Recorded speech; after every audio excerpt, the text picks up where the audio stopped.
ପାଦ ପଦ୍ମରେ शुभ अपराह्न अशेष भक्तिपूत प्राणति ऑनलाइन माध्यम मो सहित जोग देइथिबा मोर समस्त प्रिय आत्मीय भाई भौणी मानकू मु मोर श्रद्धा और सम्मान ज्ञापन करुछि। मां को पाठशाला को समस्त को स्वागत। आमे दिव्य जीवन ग्रंथ प्रभुंकर श्री अरविंदंकर रचित दिव्य जीवन ग्रंथर सप्त अज्ञानता प्रसंगरु दुईटी शेष होइतिला, तृतीयटी अधा होइछि। अल्प किछि आलोचना होइछि। गठनगत बा प्रकृतिगत कॉन्स्टिट्यूशनल इग्नोरेंस बोली प्रभु उल्लेख करछन्ति। आमे आ पूर्व आलोचना करथिले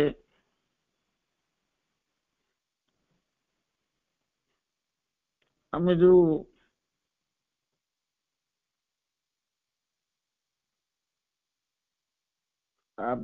आत्मार संधान रे किभଳି ब्रह्मांग निकट उपस्थित होइतिले प्रहलाद पुत्र विरोचन और प्रहलाद नाती विरोचन, दैत्यराज एवं देवराज इंद्र एवं जो देवराज इंद्र जे दिव्य मानसर प्रतीक सी बहु वर्ष तपस्या पर आत्मार संधान पाइले, किंतु दैत्यराज विरोचन शरीर को आत्मा बोली भ्रमवशत जानिले। जड़ शरीर को आत्मा बोली भ्रमरे पड़िथिबा दैत्य सम्राट विरोचन शरीर तथा प्राणर परितृप्ति पई तत्पर होई उठिले। से होई उठिले जड़वादी। ताकरी प्रेरणा रे समग्र दैत्य कुल देह सर्वस्व प्राण सर्वस्व होई जड़वादी भोगवादी दर्शन को आपणे नेले। वैरोचन द्वारा प्रसारित यह तत्व दर्शन को विरोचनवाद बोली कहा जाए। यही जड़वादी सत्यटी हेउची अन्न ब्रह्मति इति। अन्न अर्थात शरीर ही ब्रह्म। अन्न ब्रह्मति इति, अन्न अर्थ शरीर, शरीर ही ब्रह्म। जड़वादी माने उपभोगवादी। शरीर और प्राणर पुष्टि पई समस्त समय विनर्व करन। एमाने सब एमान को कहा जाए फिजिकल बारबारिया, इकोनॉमिक बारबारिया, अर्थात शरीर और अर्थ सर्वस्व बर्बर। श्री अरविंद को बाणी रे विटालिस्टिक इकोनॉमिक बारबारिया अर्थात प्राण प्रधान अर्थ सर्वस्व बर्बर। भौतिक सफलता एमानकर लक्ष्य। कामना प्राप्ति पाई और वासना तृप्ति पाई एमाने व्यस्त।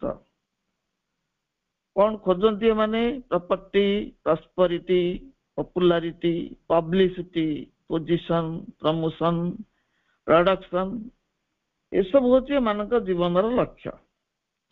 प्लेजर एंड पावर एमानक उपभोगर सामग्री होता है।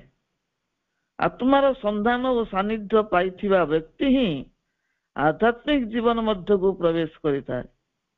आध्यात्मिक जीवन कौन सी धार्मिक व नैतिक जीवन को बुझाए नहीं। धर्म एवं आध्यात्मिकता को नहीं आमे सर्वदा द्वंद्व पड़ू। केवल एतिकी जानिबा धार्मिकता एक चिराचरित पारंपरिक सीमितता। किछि नीति नियम श्रृंखला रे व्यक्ति को यह बांधी रखे, अग्रगतिर सुजोग दिए नहीं। मात्र आध्यात्मिकता एक निरंतर प्रगतिर वार्ता, जहा चेतनार दिग्बलय को नवीन सूर्यालोक रे उद्भासित करुता है। चेतनार परिसर को प्रसारित करुता है। ये हूँ आध्यात्मिकतार कार्य। दैहिक चेतना रे आमे अधिक बांधी हुई रहू। आमे केवल दैत्य माने नुहंती, आम भितर मध्य से स्वभाव रही। ଆମେ ଦୈହିକ ଚେତନାରେ ଅଧିକ ସମୟ ବାନ୍ଧି ହୋଇ ରହୁ ଏବଂ ଦୈହିକ ଚେତନାରେ ବାନ୍ଧି ହୋଇ ରହୁଥିବାରୁ ଜଡ଼ତା, ଜଡ଼ ପିଣ୍ଡ ଓ ଜଡ଼ ବସ୍ତୁ ପ୍ରତି ଆମର ଆକର୍ଷଣ ଅଧିକ। ଜଡ଼ତା ଆମେ ଜାଣିଛୁ କର୍ମ ବିମୁଖତା, ଜଡ଼ ପିଣ୍ଡ ମାନେ ଜଡ଼ ଦ୍ରବ୍ୟ ସବୁ, ଜଡ଼ ବସ୍ତୁ ସବୁ, ତା ପ୍ରତି ଆମର ଆକର୍ଷଣ ଅଧିକ। ସେ ସବୁର ସଂଗ୍ରହଶାଳା ହେଉଛି ଆମର ଏ ପାର୍ଥିବ ଜୀବନ।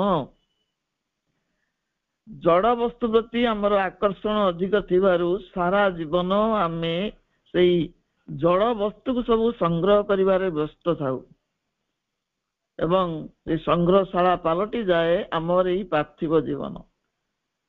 ସେଇ ବସ୍ତୁ ଗୁଡ଼ିକର ସଂଗ୍ରହ କରିବାରେ ଆମ ଜୀବନର ମହାର୍ଘ ମୁହୂର୍ତ୍ତ ଗୁଡ଼ିକ ବିନର୍ବ ହେଇଯାଏ। ଏତେ ସୁନ୍ଦର ଜୀବନଟି ଆମକୁ କାହିଁକି ଦିଆଯାଇଛି, କିଏ ଦେଇଛନ୍ତି ଆଉ କାହିଁକି ଦେଇଛନ୍ତି, ସେଇ ପ୍ରଶ୍ନ ଗୁଡ଼ିକ ଆମ ଭିତରେ ସୃଷ୍ଟି ହୁଏ ନାହିଁ। ଜୀବନ ଜିଜ୍ଞାସା ଯାହାକୁ କୁହାଯାଏ, ସେ ଜୀବନ ଜିଜ୍ଞାସା ଆମର ନାହିଁ। ସେଥିପାଇଁ ପ୍ରଭୁ କହୁଛନ୍ତି କାରଣ ଆମର ସମସ୍ତ ଦୁର୍ବଳତା ପ୍ରଭୁଙ୍କ ପାଖରେ ସ୍ପଷ୍ଟ। ଏଇ ମାନବୀୟ ଦୁର୍ବଳତା ଉପରେ ପ୍ରଭୁ କହୁଛନ୍ତି human beings come to a physical body without knowing why. Most of them go through life without knowing why, and they leave their body without knowing why, and they begin the same thing all over again and again indefinitely until one day someone comes along and tells them, be careful, you know there is a purpose of this, you are here for this work, don't miss the opportunity. ତାତ୍ପର୍ଯ୍ୟ ହେଉଛି ଏକ ଭୌତିକ ଶରୀର ଧରି ମନୁଷ୍ୟ ଧରା ପୃଷ୍ଠକୁ ଆସେ, କିନ୍ତୁ ଜାଣେ ନା କାହିଁକି ଆସୁଛି।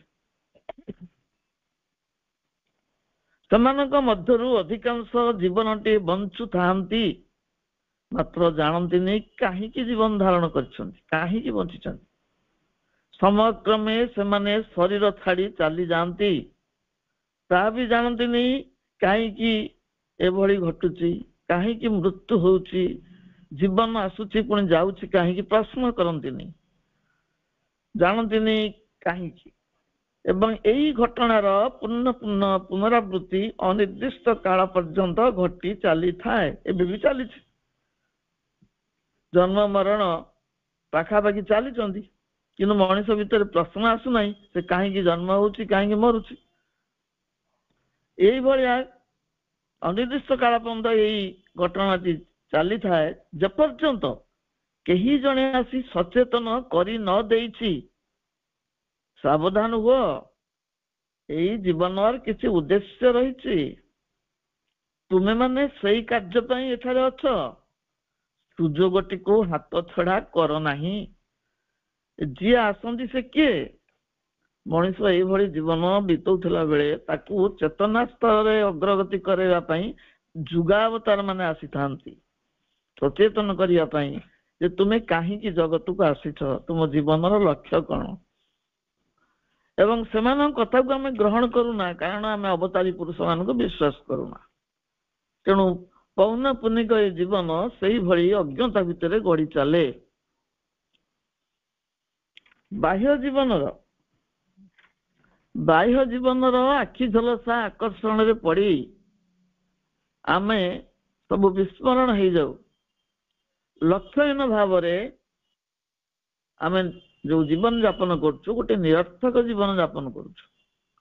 ସେଥିପାଇଁ ଶ୍ରୀ ଅରବିନ୍ଦ କହିଥିଲେ, man is an aimless traveller between birth and death. ଜୀବନ ଓ ମୃତ୍ୟୁ ମଧ୍ୟରେ ଏକ ଲକ୍ଷ୍ୟହୀନ ପର୍ଯ୍ୟଟକ ହେଉଛି ମନୁଷ୍ୟ। ନିଜର ଯଥାର୍ଥ ସ୍ୱରୂପ ସମ୍ପର୍କରେ ଆମେ ସଚେତନ ହୋଇନାଉ। ଆମେ କିଏ, ପ୍ରକୃତ ଆମ ସ୍ୱରୂପ କଣ, ଆମେ ଯୋଉଭଳି ବାହାରକୁ ଦେଖାଯାଉଛୁ ସେଇଆ କି? ତ ନିଜର ଯଥାର୍ଥ ସ୍ୱରୂପ ସମ୍ପର୍କରେ ଆମେ ସଚେତନ ହୋଇନାଉ ବୋଲି ଶ୍ରୀ ଅରବିନ୍ଦ ମହାକାବ୍ୟ ସାବିତ୍ରୀରେ ଦର୍ଶେଇଛନ୍ତି। ଓ force କମ୍ପେଲ୍ଡ fate-driven earth-born race, O petty adventurers in an infinite world and prisoners of a dwarf humanity, around your little self and petty things, but not for a changeless littleness where you meant, not for vain repetition where you built. प्रभुंकर उक्ति अनुसार ओडिया तात्पर्य होची प्रभु कहउछन्ति हे शक्ति विवश विधि चालित मर्त्य मानव ओ force compelled fate driven earth born race हे शक्ति विवश विधि चालित मर्त्य मानव असीम ए इह लोके स्वल्प साहसी पथिक रुद्ध संकुचित एक क्षुद्र नर कलेबरे बंदी तुम क्षुद्रतम सता तुच्छ नगण्य विषय तुमे किंतु अभिप्रेत नथिल सीमित अचल जीवन पाई नोही थिल गढ़ा बारंबार निरर्थक आवर्तन पाई हे शक्ति विवश विधि चालित मर्त्य मानव विधि हाथ रे निजको छाड़ी देथिबा हे मर्त्य मनुष्य ए जो असीम इहलोक ए इहलोक रे तुम जने पथिक किंतु दुर्बल भीरु साहस तुमर नहीं एवं क्षुद्र नर कलेबर रे तुम निजको सीमित करी रखिच तुम सत्ता ता भितरे आबद्ध ये गोटे नगण्य विषय किंतु एथिपई तुम अभिप्रेत नथिल एवं ए सीमित जीवन पाई तुम आसी नथिल गोटे निरर्थक आवर्तन तुम जीवन लक्ष्य नुहे बारंबार जन्म नबा और मरिबा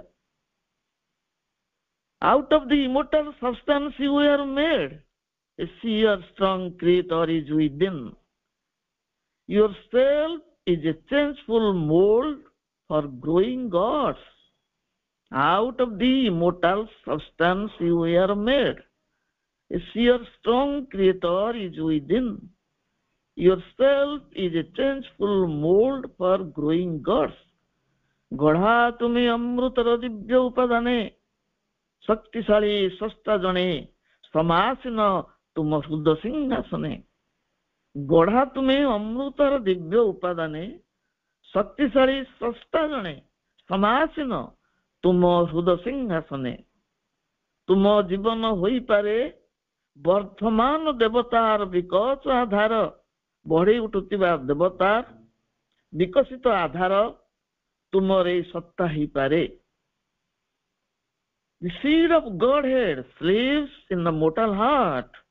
The flower of Godhead grows on the world tree. All shall discover God in self and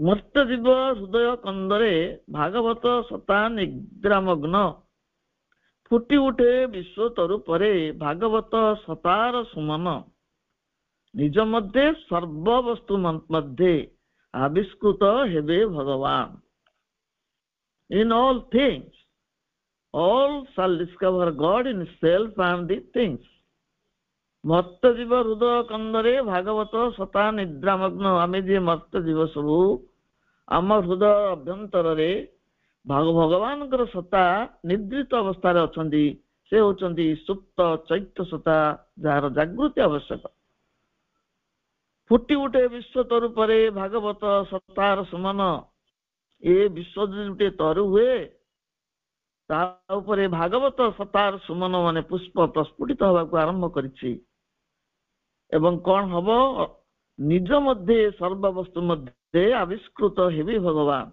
व्यक्ति दिने ता निज मध्य एवं समस्त वस्तु रे सही परम को ही आविष्कार करिब मनुष्य दुर्बल हेले मध्य दिव्य कारण तार सृष्टि दिव्यता मध्यरु तार गठनगत और प्रकृतिगत अज्ञता ही ता निज स्वरूप संपर्क रे जानिबारे बाधा सृष्टि करुछि मनुष्य दिव्यता मध्यरु जात होइछि किंतु जानि नाही न जानिबार कारण होछि तार गठनगत अज्ञता आ प्रकृतिगत अज्ञता से निज स्वरूप संपर्क रे अज्ञ चेतनार विकास धारा रे चेतनार विकास धारा रे मनुष्य एक मध्यवर्ती सत्ता अंतिम परिणति नुहे आम समस्त जाने ट्रांजिशनल बीइंग चेतना जो विकसित होउची गोटे मध्यवर्ती सत्ता होबारे मनुष्य वर्तमान सुधा रही सी चेतनार अग्रगतिर अंतिम स्पर्श नुहे अंतिम परिणति नुहे यही संपर्क रे श्री अरविंद दिव्य जीवन ग्रंथ रे सूचना प्रदान करिसंती either man must fulfill himself by satisfying the divine within him or he must produce out of himself a new and greater being who will be more capable of satisfying it. He must either himself become a divine humanity or give place to superman. Divya जीवन ग्रंथ रे प्रभुंकर original लेखा either man must fulfil himself by satisfying the divine within him or he must produce out of himself a new and greater being who will be more capable of satisfying it. He must either himself become a divine humanity or give place to superman. हुए तो मनुष्य तार अभ्यंतरस्थ दिव्य सत्ता को संतुष्ट करी निजकू परिपूर्ण करिब हुए तो मनुष्य तार अभ्यंतरस्थ जो दिव्य सत्ता तांको संतुष्ट करी निजकू परिपूर्ण करिब नतुबा निज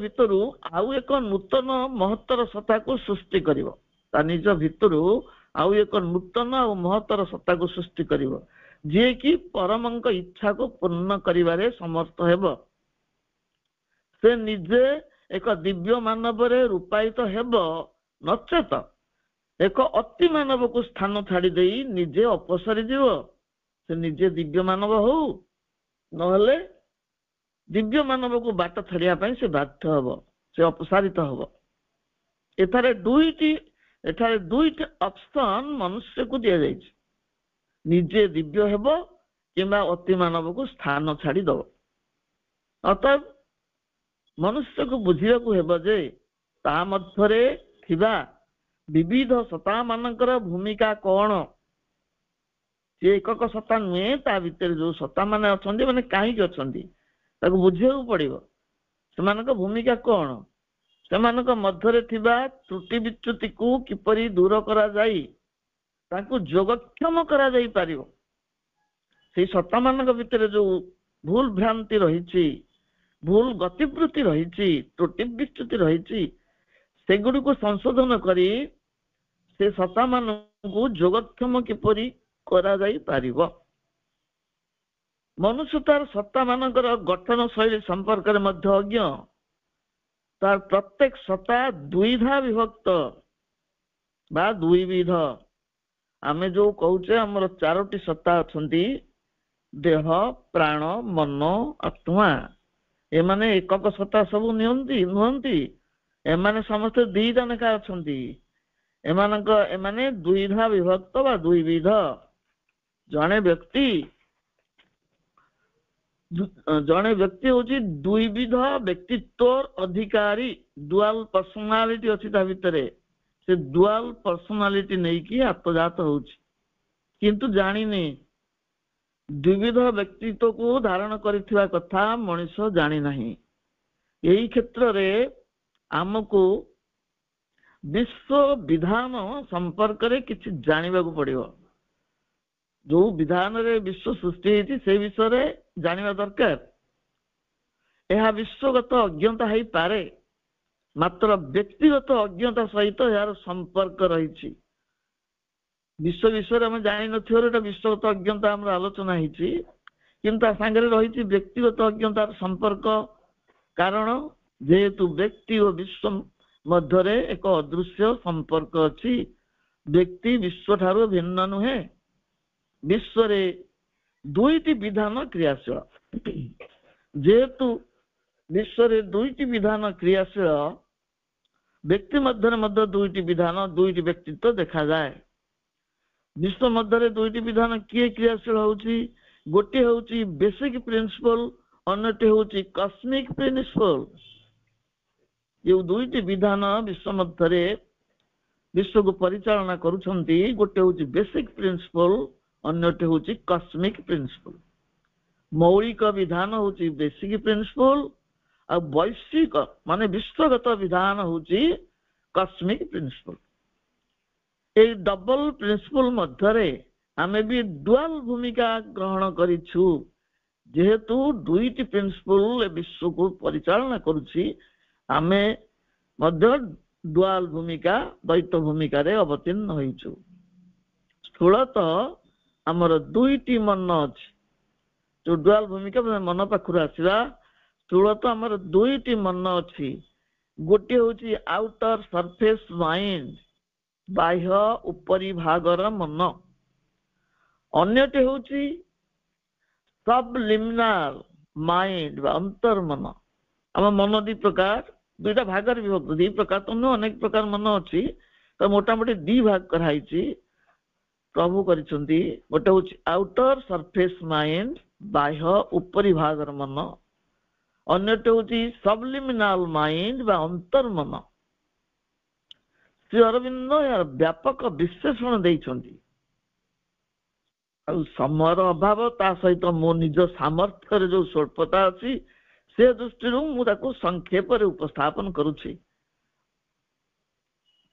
हमर सरफेस रे थिबा आउटर माइंड टी विवर्तन प्राथमिक पर्याय प्रथमे जड़ मध्यरु प्रकट हेछि जोटा सरफेस माइंड बा आउटर माइंड कहा जाउछि सेटा हमकु प्रथमे मिलिथिला जेतो बेले जड़ मध्यरु विवर्तन आरंभ होला मनुष्य सृष्टि होला एतो बेले ताकू जो मनटी प्रथमे मिलिला एटा होछि सरफेस बा आउटर माइंड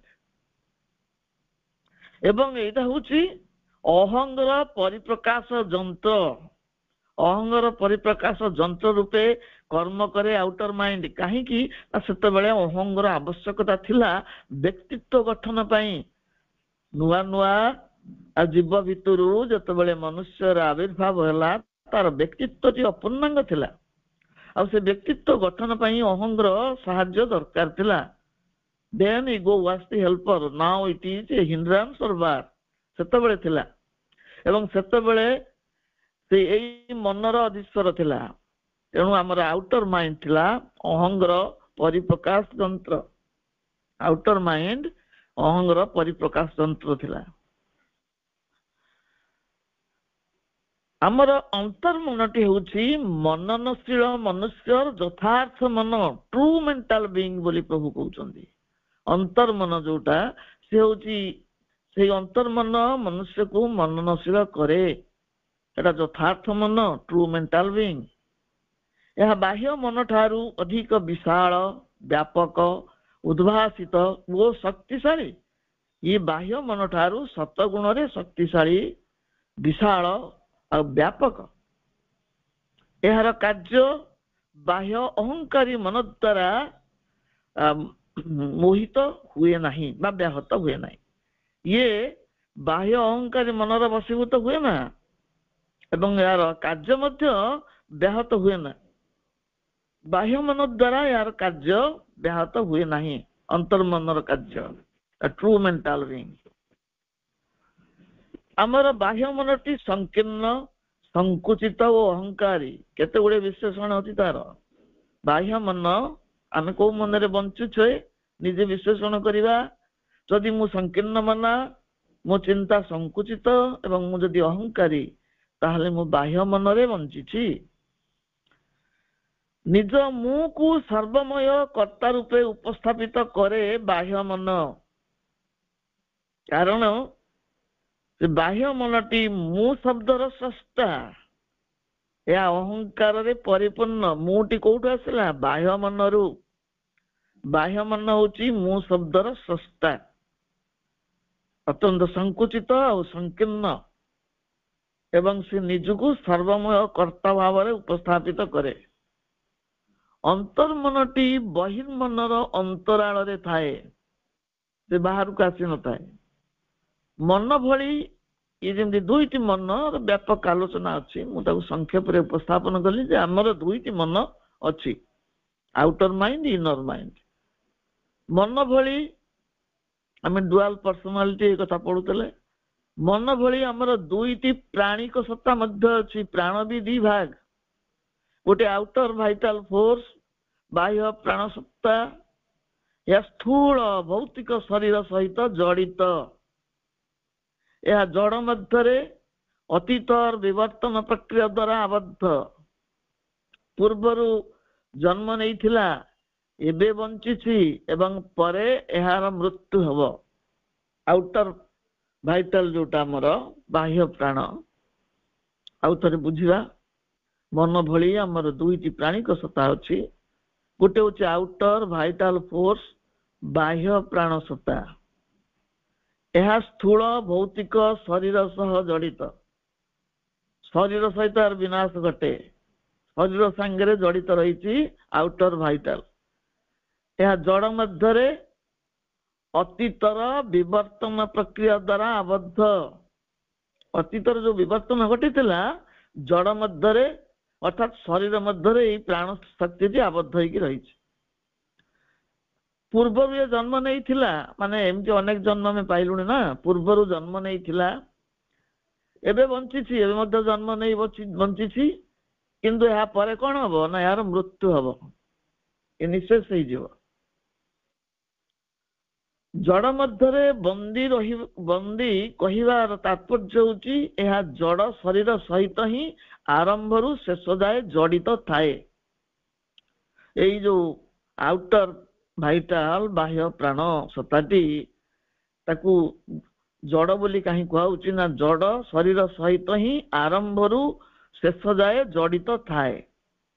ଶରୀରର ବିନାଶରେ ଏହାର ବିନାଶ ଘଟେ। ଇଏ ହେଲା ଆମର ଆଉଟର ଭାଇଟାଲ। ଅନ୍ୟଟି ହଉଛି ଅନ୍ତର୍ଗୂଢ ଜୀବନୀ ଶକ୍ତି। ଅନ୍ତର୍ଗୂଢ ଜୀବନୀ ଶକ୍ତି ଏ सबलिमिनल फोर्स ऑफ लाइफ। अंतर्गूढ़ जीवनी शक्ति ए सबलिमिनल फोर्स ऑफ लाइफ। यह आम स्थूल शरीर जन्म मृत्युर सीमा मध्य आबद्ध नुहे। आम शरीर जन्म मृत्यु सागर किसी संपर्क नहीं। यह स्थूल प्राणर अंतराल यथार्थ प्राण शक्ति। प्रथम बुझा आमर सबलिमिनल फोर्स ऑफ लाइफ अंतर्गूढ़ जीवनी शक्ति प्राण सत्ता यह आम स्थूल शरीर जन्म मृत्युर सीमा मध्य आबद्ध नुहे। शरीर सहित अवसान घटे नहीं। यह स्थूल प्राणर अंतराल यथार्थ प्राण शक्ति यहीटा ही प्रकृत रे आमर यथार्थ प्राण शक्ति। प्रभु कहते ट्रू लाइफ फोर्स। शरीर मृत्यु सहित यार मृत्यु घटे नहीं। यह हुए तो प्राण जगत रे उज्जीवित रहे। शरीर अवसान घटिले बाह्य प्राण सत्ता बड़ी मिले जाए ना, आत्मविलुप्ति यार घटे ना। ये गोटे बृहत्तर प्राण जगत रे उज्जीवित रहे, बंची रहे। ये जो अंतर्गूढ़ प्राण सत्ता प्राण जगत रे उज्जीवित रहे पुनर्जन्म पाई ये आउ थे जन्म निये। से भली ये जमी प्राण गला दुई प्रकार, मन गला दुई प्रकार, से भली आम स्थूल भौतिक शरीर अंतराल रे एक सूक्ष्म भौतिक अस्तित्व अच्छी जहा केवल आमर अन्नमय कोश को नुहे प्राणमय और मनमय कोश को मध्य उपादान बा सब्सटेंस जोगे थाए। शरीर एमान को सब उपादान जोगाए। भौतिक शरीर आम जोटा देखुचु स्थूल शरीर ता अंतराल रे आम देखी न पारिला भली एक सूक्ष्म भौतिक शरीर अच्छी। सूक्ष्म भौतिक शरीर यह स्थूल शरीर अंतराल अच्छी एवं यह आमर अन्नमय कोश को प्राणमय और मनमय कोश को उपादान जोगे थाए, सब्सटेंस दिए। ଏହା ସ୍ଥୂଳ ଶରୀର ସତ୍ତାର ରକ୍ଷାକାରୀ। ଇଏ କଣ କରେ? ଆମ ସ୍ଥୂଳ ଶରୀରକୁ ରକ୍ଷା କରୁଥାଏ। ଇଏ ଗଲା ପ୍ରାଣର ଦୁଇବିଧ। ତାପରେ ଆସୁଛି ଆମର ଅନ୍ତରାତ୍ମା। ଆମ ଅନ୍ତରାତ୍ମାଙ୍କର ଗୋଟିଏ ଅସଲ ରୂପ ଏବଂ ଆଉ ଗୋଟିଏ ପ୍ରତିରୂପ ଅଛି। ସେ ବି ଦିଟା। ଅନ୍ତରାତ୍ମା ଯାହାକୁ ସାଇକିକ ବିଙ୍ଗ ବୋଲି କହୁଛେ, ସେ ମଧ୍ୟ ଦିଟା। ଗୋଟେ ତାଙ୍କର ଅରିଜିନାଲ ରୂପ ଅଛି, ଆଉ ଗୋଟେ ତାଙ୍କର ପ୍ରତିରୂପ ଅଛି। ପ୍ରତିରୂପ ବା ପ୍ରାତିଭାସିତ ରୂପ ବୋଲି ତାକୁ କୁହାଯାଏ। ପ୍ରକୃତ ଆତ୍ମାର ବିକୃତ ଛାୟା ମୂର୍ତ୍ତି ଗୋଟେ ପ୍ରକୃତ ଆତ୍ମା, ଆଉ ଗୋଟେ ତାର ବିକୃତ ଛାୟା ମୂର୍ତ୍ତି। ଏ perverse reflection of the psychic being, जीवात्मा और ट्रू सेल्फ। आमर जे साइकिक बीइंग बा जीवात्मा बा ट्रू सेल्फ जे अछंती, ये तांकर गोटे परवर्स रिफ्लेक्शन, प्रकृत आत्मा पुरुषंकर विकृत रूप। तांको कहा जाए कामना पुरुष। आमे तांको भूल भाबू से अंतरात्मा नुहंती। अंतरात्मा रे गोटे छद्म रूप रही, विकृत रूप रही, परवर्स रिफ्लेक्शन ऑफ साइकिक बीइंग और जीवात्मा और ट्रू सेल्फ। आम जीवात्मा जोटा ट्रू बीइंग बा ट्रू सेल्फ कि साइकिक बीइंग, तांकर एटा गोटे होची छद्म रूप। प्रकृत आत्मा पुरुषंकर विकृत रूप कामना पुरुष। मनुष्य तार जड़गत, प्राणगत और मनगत अस्तित्व ऊर्ध्वरे एक पूर्ण चैतन्यमय, सत्यमय और आनंदमय स्थिति को प्राप्त करि पारिबो। मनुष्यर जो जड़गत, आमे आमे आमे मनुष्य माने का भीतर आबद्ध ना, जड़ प्राण मन आर भीतर अच्छे अस्तित्व भीतर, किंतु यार ऊर्ध्वरे एक पूर्ण चैतन्यमय, सत्यमय, आनंदमय स्थिति रही। ताकू यही मनीष प्राप्त करि पारिबो। यह मानव समाज भविष्यत पई एक घोषणा पत्र निश्चय पाइब। ये निश्चयता किए प्रदान करछंदी? आम प्रभु श्री अरविंद। श्री अरविंद निश्चयता घोषणा करुछंदी। मनीष अतिक्रम करिबो तार जड़गत, प्राणगत और मनगत अस्तित्व को एवं ऊर्ध्वरे प्राप्त हेब पूर्ण चैतन्यमय, सत्यमय और आनंदमय स्थिति। यह मानव समाजर भविष्यत एवं ये भविष्यत पई हेउची घोषणा पत्र श्री अरविंदंकर। विवर्तन प्रक्रिया को अंध आवेग रे छाड़ी न देई सेथिरे किछि उद्देश्य जोड़ी देबा, अर्थात जड़ प्राण मन बुद्धि आत्मा इत्यादि क्रम रे प्रकृतिर जो विराट परीक्षा निरीक्षा चली ताकू विश्व दृष्टि, विश्व आभिमुख्य देई मनीषर चेतना को, शक्ति को ऊर्ध्वमुखी करेगा। यह ही आम सृष्टिर रहस्य। ये शब्द गुड़िक भी रहस्य। जो विवर्तन प्रक्रिया छाड़ी आमे ताकू ता मन इच्छा छाड़देवानी, अंध आवेग छाड़देवानी। से तार जमती पारि सेमती विवर्तन करूथाउ। आमको से किसी उद्देश्य जोड़िया को हब। विवर्तन कहीं होउची, तार लक्ष्य कौन, से लक्ष्य को आविष्कार करिया पड़िबो। एवं जड़ प्राण मन बुद्धि आत्मा जो गुड़ा अच्छे आमर इत्यादि क्रम रे प्रकृतिर जो विराट परीक्षा निरीक्षा चली, प्रकृति परीक्षा करुच्ची आम मन प्राण को लेकिरी। ताको विश्व दृष्टि, विश्व आभिमुख्य देई मनीषर चेतना को, शक्ति को ऊर्ध्वमुखी करेबा होची प्रकृतिर काम। प्रकृति एइथिपई परीक्षा निरीक्षा करुच्ची जे ताकू ऊर्ध्वमुखी करेबो। यह होची आम सृष्टिर रहस्य, आमे आसीबार रहस्य, ऊर्ध्वमुखी हवा पई आसीछु। अतएव आम सत्तार सृष्टि और तार रहस्यमय सत्यता संपर्क रे ज्ञानर अभाव को प्रकृतिगत बा गठनगत अज्ञता बोली प्रभु उल्लेख करिसंती। ए विषय आम किसी जानिनु। आमर जेमती द्विविध सत्ता रही, डुअल बीइंग, आमे ए विषय स्पष्ट भाव में जानी ना। तेणु ये जो गठनगत सत्य प्रति आमे उदासीन रहीचु, से विषय जानी ना, से विषय ज्ञान अभाव अच्छी। ताकू गठनगत ଅଜ୍ଞତା ବୋଲି ପ୍ରଭୁ ଉଲ୍ଲେଖ କରିଛନ୍ତି। ବର୍ତ୍ତମାନ ସେଇ ଦେବ ମୁହୂର୍ତ୍ତଟି ଉପସ୍ଥିତ ହୋଇଛି ଯେତେବେଳେ ଆମେ ଆମର ଦୁଇବିଧ ବ୍ୟକ୍ତିତ୍ୱ ମଧ୍ୟରୁ ଅସଲ ବ୍ୟକ୍ତିତ୍ୱକୁ ଆବିଷ୍କାର କରିବା ପାଇଁ ପ୍ରୟାସ କରିବା। ଆମକୁ ସେଇ ଆହ୍ୱାନ ଆସିଛି। ଆଉ କେତେ ଦିନ ଗୋଡେଇ ପୋଡେଇ ଶୋଇବା?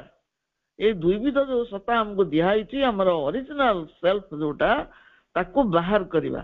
ଦୁଇବିଧ ସତ୍ତା ଭିତରୁ, ଦୁଇବିଧ ବ୍ୟକ୍ତିତ୍ୱ ମଧ୍ୟରୁ ଅସଲ ବ୍ୟକ୍ତିତ୍ୱକୁ ଆବିଷ୍କାର କରିବା ପାଇଁ ସମୟ ଉପଗତ ହେଇଛି। ଏଇ କ୍ଷେତ୍ରରେ ମାଙ୍କର ଅନୁପମ ବାଣୀଟି ବେଶ ତାତ୍ପର୍ଯ୍ୟପୂର୍ଣ୍ଣ। ମା କହୁଛନ୍ତି, the hour has come when a choice has to be made radical and definitive.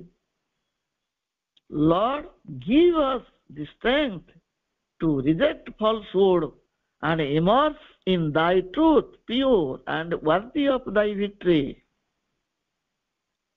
ମା ଆମକୁ ସତର୍କ କରୁଛନ୍ତି, the hour has come when a choice has to be made radical and definitive. ପୁନଃ ପ୍ରାର୍ଥନା କରୁଛନ୍ତି, Lord, give us the strength to reject falsehood and immerse in thy truth, pure and worthy of thy victory. ବର୍ତ୍ତମାନ ସେଇ ମୁହୂର୍ତ୍ତ ଆସି ପହଞ୍ଚିଛି, ଦେବ ମୁହୂର୍ତ୍ତ, ବିରଳ ଦେବ ମୁହୂର୍ତ୍ତ, ଯେତେବେଳେ କି ଆମକୁ ମୌଳିକ ଏବଂ ନିର୍ଦ୍ଦିଷ୍ଟ ଭାବରେ ଏକ ପଥ ବାଛି ନେବାକୁ ହବ। ଏମିତି ଏପଟ ସେପଟ ହେଲେ ଚଳିବନି। ନିର୍ଦ୍ଦିଷ୍ଟ ଭାବରେ ଗୋଟିଏ ପଥ ଚଏସ୍ କରିବାକୁ ପଡିବ। Choice is ଇମ୍ପରେଟିଭ। ହେ ପ୍ରଭୁ, ମିଥ୍ୟାକୁ ପ୍ରତ୍ୟାଖ୍ୟାନ କରିବାକୁ ଆମକୁ ଶକ୍ତି ଦିଅନ୍ତୁ। ମିଥ୍ୟାର ଶକ୍ତି ଏତେ ଅଧିକ ଯେ ଆମେ ତାକୁ ସହଜରେ ତା ଜାଲରୁ ଖସି ପାରିବାନି। ସେଥିପାଇଁ ମା ଆମ ପାଇଁ ପ୍ରାର୍ଥନା କରୁଛନ୍ତି, ଆମକୁ ସେଇ ଶକ୍ତି ଦିଅନ୍ତୁ ଯେଭଳି ଆମେ ମିଥ୍ୟାକୁ ପ୍ରତ୍ୟାଖ୍ୟାନ କରିପାରିବୁ। ଆପଣଙ୍କର ପରମ ସତ୍ୟ ମଧ୍ୟରେ ଆମେମାନେ ଶୁଦ୍ଧ ହୋଇ ଉତ୍ତୀର୍ଣ୍ଣ ହେଉ ଏବଂ ଆପଣଙ୍କର ପରମ ବିଜୟର ଆମେ ଉପଯୁକ୍ତ ହେଉ। ସତ୍ୟ ଆଉ ବିଜୟ ଆମ ପାଇଁ କାମନା କରୁଛନ୍ତି ମା। ଆମ ସାମଗ୍ରିକ ସତ୍ତା ବେସିକ ପ୍ରିନ୍ସିପଲ ଅର୍ଥାତ୍ ମୌଳିକ ବିଧାନର ଅନୁସରଣ ତଥା ତାର ସତ୍ୟ ସ୍ୱରୂପର ସନ୍ଧାନ କରିବାକୁ ହେବ। ଯୋଉଟା ମୌଳିକ ସତ୍ତା ଆମର ଯୋଉ ସାମଗ୍ରିକ ସତ୍ତାଟି ରହିଛି, ତା ଯୋଉ ବେସିକ ପ୍ରିନ୍ସିପଲ ମୌଳିକ ବିଧାନ, ତାକୁ ଆମକୁ ଅନୁସରଣ କରିବାକୁ ପଡିବ, ତାହାର ସନ୍ଧାନ କରିବାକୁ ପଡିବ, ସତ୍ୟ ଆବିଷ୍କାର କରିବାକୁ ପଡିବ। ଏହା ଫଳରେ ଆମେ ଆମ ଗଠନଗତ ବା ପ୍ରକୃତିଗତ ଅଜ୍ଞତାରୁ ମୁକ୍ତ ହେଇପାରିବା। ଆମର ସରଫେସ ସତ୍ତା ଗୁଡିକ ସମ୍ପର୍କରେ ସଚେତନ ହେଇ ଉଠିଲେ ଦେଖିପାରିବା ସେମାନଙ୍କ ମଧ୍ୟରେ କେଉଁ ବାଧା ସବୁ ରହିଛି, ଯାହା ଆମର ମୌଳିକ ସତ୍ତା ସମ୍ପର୍କରେ ଜାଣିବାରେ ପ୍ରତିବନ୍ଧକ ହୋଇ ଠିଆ ହୋଇଛି। ସେଥିପାଇଁ ମା ଆମକୁ ସତର୍କ କରିଦେଇଛନ୍ତି। ଆମେ ସବୁ ସରଫେସରେ ଭାସୁଛେ, ସରଫେସ ସତ୍ତାକୁ ନେଇକି ରହିଛେ। ଆମେ ସେତିକି ସଚେତନ ହେଲେ ଦେଖିପାରିବା ଯେ ଏଇ ସତ୍ତା ମାନଙ୍କ ଭିତରେ ସେମାନଙ୍କୁ ଆବିଷ୍କାର କରିବା ପାଇଁ କଣ ବାଧା ପ୍ରତିବନ୍ଧକ ସବୁ ରହିଛି। ମା ସେଥିପାଇଁ ଆମକୁ ସତର୍କ କରୁଛନ୍ତି। It is in one's own self that all obstacles lie. It is in one's own self that all the difficulties are found. It is one's own self that there is all the darkness and ignorance. ନିଜ ଭିତରେ ହିଁ ସକଳ ବାଧା। ଆମକୁ ଆଉ କେହି ବାଧା ଦଉନାହାନ୍ତି, ଆମେ ନିଜେ ହିଁ ନିଜର ଶତ୍ରୁ। ସକଳ ବାଧା ଆମ ଭିତରୁ ଆସୁଛି। ନିଜ ଭିତରେ ହିଁ ସକଳ ବାଧା, ନିଜ ଭିତରେ ହିଁ ସକଳ ବିଘ୍ନ, ନିଜ ଭିତରେ ହିଁ ସକଳ ଅନ୍ଧକାର ଓ ଅଜ୍ଞାନ। ଏ ସମସ୍ତ ସଚେତନତା ହିଁ ଆମକୁ ଆମର ଗଠନଗତ ଅଜ୍ଞତା ମଧ୍ୟରୁ ମୁକ୍ତ କରିପାରିବ। ମୁକ୍ତ ହେବାର ହେଉଛି ଗୋଟେ ମାର୍ଗଦର୍ଶିକା। ଆମେ ଯେତେବେଳେ ଏ ବିଷୟରେ ସଚେତନ ହବା, ଆମ ନିଜ ଭିତରେ ସେଇ ବାଧା ଗୁଡିକ ରହିଛି ତାକୁ ଆବିଷ୍କାର କରିବା, ସେ ବିଘ୍ନ ଗୁଡିକୁ ଦେଖିବା, ସେତେବେଳେ ସଚେତନତା ଆସିବ ଏବଂ ଆମର ଏଇ ଗଠନଗତ ଅଜ୍ଞତା ଆମ ଭିତରୁ ଦୂର ହବ, ଆମେ ଏଥିରୁ ମୁକ୍ତ ହବା। ଏଇ दर्शक मार्गदर्शिका आम आगे प्रभु आ माँ उपस्थापन करछंदी आमे पढ़िले केतोटी विषय ना तीनोटी गोटे होची प्रथमतः ओरिजिनल तापरे कॉस्मिक आइटा होची गठनगत बा प्रकृतिगत तीनोटी पर्याय हमर शेष हिची ये तो शेष करवा संभव नुह किंचित किंचित आभास दिया स्वल्प भाव रे जेहेतु स्वल्प ज्ञान रे मु अच्छी सब गुड़ी तर्जना कर माने ज्ञान मो भीतर नाही तेणु जी संभाव जी उपलब्धि आनी पारी से गुड़ी उल्लेख करी आपण मान आगे उपस्थापन करी अनेक भूल भ्रांति थाई पारे प्रभु लेखा को उपस्थापन करिवार सत्साहस गोटे भारी कष्ट तेणु मोर त्रुटि विच्युत प्रभु निकट में माँ निकट में निश्चय क्षमा भिक्षा करी समस्त को धन्यवाद वंदे मातरम।